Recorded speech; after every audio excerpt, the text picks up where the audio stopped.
I know a lot of you guys have a hard time with poems, so I figured I would talk about it for a second. The best thing that you can possibly do with poetry is to just take your time turning the lines into something that makes sense to you. So you really need to interpret every line. Think of it like it's a foreign language that you're interpreting, right? So for this one, for example, I would just go line by line. And then importantly, don't skip the intro, because with these, the intro is sometimes the only part that's easy to understand. So don't skip it because it might be really helpful. So it says, it's addressed to a close friend as if he were physically present. So we already know that we have a friend and he's not there, right?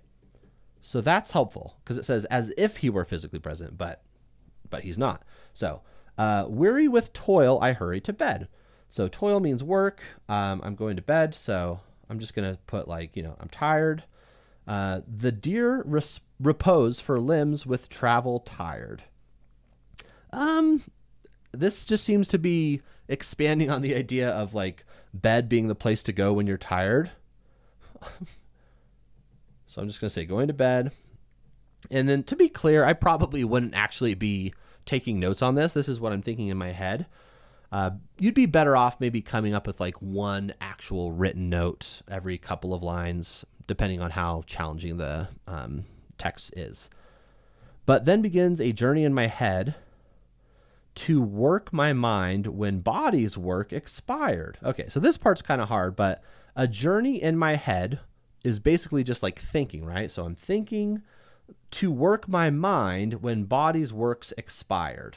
Expired means no more. So it's like my physical body is too tired, but my brain is still firing. So this is just a really fancy way of saying I'm thinking.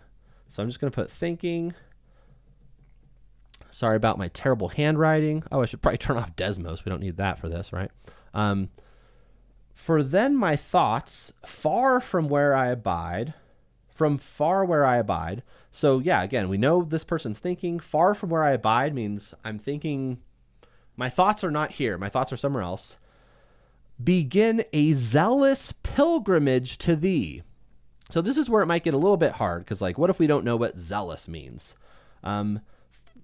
Zealous is basically just like with enthusiasm, but we could just like pretend we don't know. Let's just focus on begin a pilgrimage to thee. Hopefully you could understand that pilgrimage, you could think of pilgrims. A pilgrimage is just like a journey. So like basically my thoughts are taking a journey to you. So a very fancy way of saying thinking about you. And we can say you because thee means you. And then from the intro, we know that this is the person's friend, right? So I'm in bed thinking about my friend and keep my drooping eyelids open wide. So still awake. And that's it. What's the main idea? So here's where you might actually want to write down a note. And I used to be anti-note because personally, I don't necessarily need them that often, but I've noticed a lot of my students really benefit. So I'm going to actually encourage you guys to take notes. Whenever you come up with a prediction, I want you to write it down. So we're going to write down our prediction here of the main idea based on our notes. And the main idea here I'm thinking is, well, not sleeping because thinking of friend. Straight up. That seems to be what's going on. So we're going to eliminate answers that don't match this. Choice A, speaker is asleep. We know that's false, so we could immediately get rid of that. Speaker is planning a trip. No. Speaker is too fatigued to continue a discussion. We know, again, that the friend's not actually there from the intro, so it has to be D. And D says the speaker is thinking about a friend instead of immediately falling asleep. Boom. So I guess to answer the question once again, the best thing you can do with poetry is just take your time with it, interpret it as if it's a different language, and go from there.